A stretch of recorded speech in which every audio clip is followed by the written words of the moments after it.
ఇప్పుడు అన్నట్టు ఈ మధ్యలో బీఆర్ఎస్ వైఖరి విచిత్రంగా మారింది. వాళ్ళు చేసిన అవినీతి అక్రమ కార్యక్రమాలు ఒక్కొక్కటిగా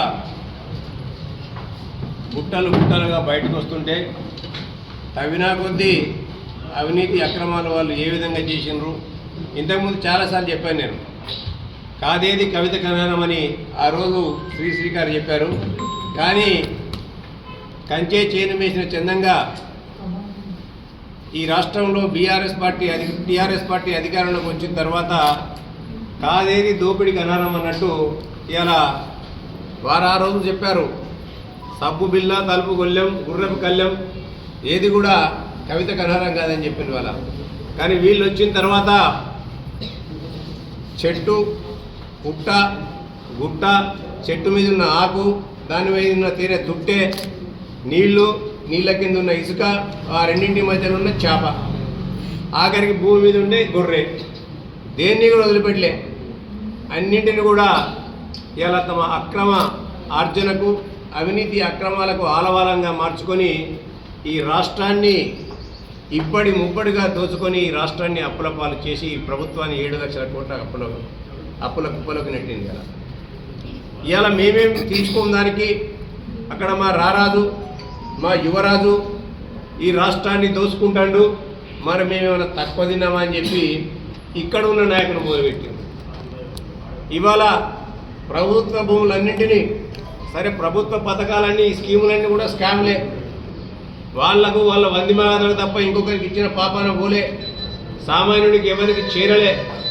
ఆఖరికి వస్తే ప్రభుత్వ భూములకు ప్రభుత్వం అనేది ఒక కస్టోడియన్ ఉండాలి.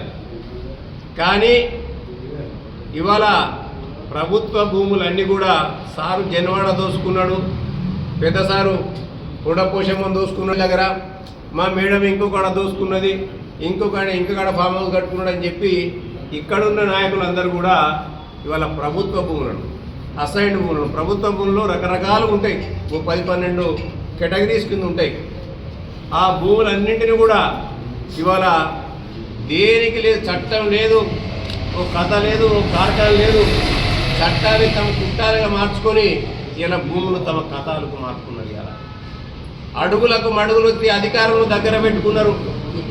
ప్రశ్నించే గొంతుకులను ఆ రోజు కేసులు పెట్టిండ్రు.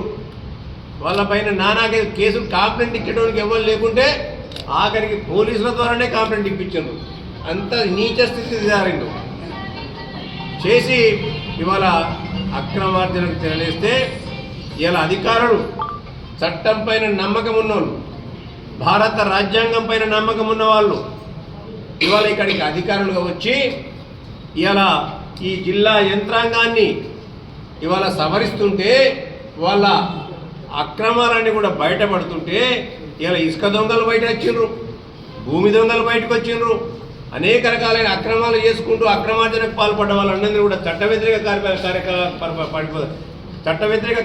కార్యకలాపాలకు పాడుపడుతున్న వాళ్ళందరినీ కూడా బయటికి తీస్తుంటే వాళ్ళు చట్టపరంగా కూడా ఏం చేయలేకపోతాం.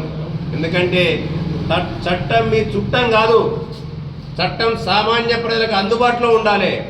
చట్టం నీకైనా నాకైనా ప్రజాప్రతినిధికైనా ఒకటే అని చెప్పే ప్రయత్నం చేస్తుంటే ఇవాళ ఓర్వలేకపోతాను. ఇవాళ నేనేదో చేస్తాను ధర్నా, మా కాశీగడు చూసిన నేను కూడా కాశీగడు ఉన్నాడు. సన్యాసులకు చట్టం మీద అవగాహన ఉందా అని నేను అంటున్నా మాట్లాడిన వాళ్ళకి. ఇవాళ ఇక్కడ ఎలక్షన్ కోడ్ నడుస్తుంది. ఎలక్షన్ కోడ్ నడిచినప్పుడు రాజకీయ నాయకుల ఫోటోలు ఉండద్దు, రాజకీయ నాయకుల ఫోటోలు ఉండకూడదనే ఇంగిత జ్ఞానం లేని సన్యాసులందరినీ కూడా పార్టీలో పెట్టుకొని ఇవాళ వంది మాగాదులుగా తయారు చేసుకొని దాడి దోపిడీ గాళ్ళ కంటే అధ్వాన్నంగా దోపిడీ చేయించుకొని ఇవాళ వాళ్ళ పబ్బాలు గడుపుకుంటే ఇలా చట్టాన్ని గౌరవించే వ్యక్తి వచ్చి ఇలా ఇక్కడ ఎలక్షన్ కోడ్ ఉందని చెప్పి వాటిని మూవ్ చేయిస్తే ఇవాళ వారిపైన లేనిపోయిన బండాలు వ్యక్తిగత జీవితాల్లో ఉన్న వ్యక్తి ఇలా ఫోన్ ట్యాపింగ్ విషయాలలో ఏం బయటపడుతుందో ఇవాళ ఒక్కొక్క సెలబ్రిటీలకు ఫోన్ చేసి వాళ్ళ అవసరాలకు ఏ విధంగా వాడుకున్నారు అనేది ఇలా పుంకాలుగా ఈ రాష్ట్రంలో అనేక ఛానళ్ళు వ్యక్తుల మధ్యలో ఇలా కోడై కూస్తుంటే ఎక్కడ తలబెట్టుకోకుండా తెలియకుండా ఇలా ఒక వ్యక్తి యొక్క ఒక అధికారుల యొక్క వ్యక్తిగత జీవితాల్లోకి చొరబడే అధికారం నీకు ఎవడు ఇచ్చిండో నేను అడుగుతుంది వాళ్ళ. నీ అయ్యా 80,000 పుస్తకాలు చదివిండు, నువ్వు దేశాల్లో చదివచ్చినవి ఇవాళ ఇంత ఇంకిత జ్ఞానం లేదా? నీ దగ్గర పనిచేసే ఆ వంది మహారాజులకు, నీ ఎంగిలి మెతుకులు తిన్న సన్నాసులకు ఇవాళ ఇంత కూడా అవగాహన లేని వాళ్ళని రాజకీయ నాయకులు చేస్తే ఇంతకంటే ఎక్కువ ఏం తెలుస్తుందో నేను అంటుంది వాళ్ళు. ప్రతి వ్యక్తికి ఆయన పండితుల నుంచి పామరుడికి కావచ్చు, ప్రతి వ్యక్తికి వారి వారి వ్యక్తిగత కుటుంబ వ్యవహారాలు అనేకమైన సమస్యలు ఉంటాయి. చట్టపరంగా వాళ్ళు చూసుకుంటారు. ఇలా ఎదుర్కోలేక, చట్టపరంగా న్యాయపరంగా వారిని ఎదుర్కోలేక, నీవు చేసిన తప్పులను కప్పిపుచ్చుకోలేక, ఒక్కొక్క మీరు చేసిన అవినీతి అక్రమాలన్నీ కూడా బయటపడుతుంటే వాటిని భరించలేక అక్కసుతోని ఇటువంటి చిల్లర రాజకీయాలకు దిగుతావా అని నేను అడుగుతుంది వాళ్ళ.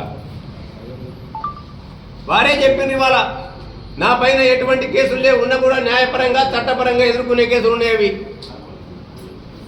ఇంత చిల్లర రాజకీయాలకు దగ్గర రాజనీతి ఉన్న ఒక చిల్లర రాజకీయ నాయకును అని నేను అంటుంది వాళ్ళ.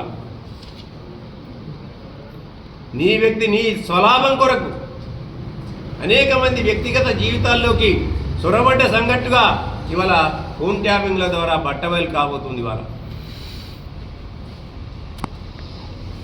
నీ అవసరాలకు వ్యవస్థలను వాడుకున్న వ్యక్తులు మీరందరూ కూడా. కాంగ్రెస్ పార్టీ అవసరాలకు వ్యవస్థలు వాడదు. కాంగ్రెస్ పార్టీ రాజ్యాంగ స్ఫూర్తితోని బాబాసాహెబ్ అంబేద్కర్ గారు రచించిన రాజ్యాంగానికి లోబడి ఇవాళ అధికారులను నియమించడంలో కానీ అధికారులతో పనులు చేయించడంలో కానీ ఉంటుంది తప్ప, ఒకవైపు ఈయన మాట్లాడుతాడు 10 సంవత్సరాలు రారాజును యువరాజును అనే వ్యక్తి నిన్న మొన్న మొదలైండు, నిన్ననే వేయండి. ఆయన ఈ పార్టీలో చేసిన వ్యక్తే, బీఆర్ఎస్ పార్టీలో చేసిన వ్యక్తి ఈటల రాజేందర్ గారు. ఒక ఆయన పింక్ బుక్ చేస్తే ఆయన కాషాయ బుక్ చేస్తాడట, అధికారులను హెచ్చరిస్తాడు ఆయన కూడా. రాజ్యాంగం మీద నమ్మకం లేని వ్యక్తులు వీళ్ళంతా. మీరిద్దరూ ఒకటే అనేదానికి నిదర్శనం, ఇంతకంటే ఎక్కువ ఏం కావాలని నేను అంటుంది వాళ్ళ. ఇప్పటికైనా నేను వారందరికీ కూడా ఒకటే విజ్ఞప్తి చేస్తున్నాను, విజ్ఞప్తితో కూడిన హెచ్చరిక కూడా చేస్తున్నాను. వ్యవస్థలను కించపరిచే విధంగా ఇలా వ్యవస్థలను సామాన్య ప్రజలకు అందుబాటులో తీసుకొచ్చి చట్టాన్ని గౌరవిస్తూ రాజ్యాంగాన్ని గౌరవిస్తూ పనిచేసే ఐఏఎస్లను కానీ ఐపీఎస్లను కానీ అధికారులను కానీ ఇలా నువ్వు ఆలింగనం చేసుకోవాలి. ఎందుకంటే చట్టం సామాన్య ప్రజలకు అందుబాటులోకి రావాలి. వారి హక్కులను వారు నెరవేర్చే విధంగా చట్టాన్ని అమలు చేసే వ్యక్తులకు మనము ఇలా గౌరవించాలి తప్ప నీ యొక్క అవినీతి అక్రమాలు బయటపడతాయని చెప్పి ఇటువంటి చిల్లర రాజకీయాలకు తెరలేపితే ప్రజలు సహించాలని చెప్పి తెలియదు.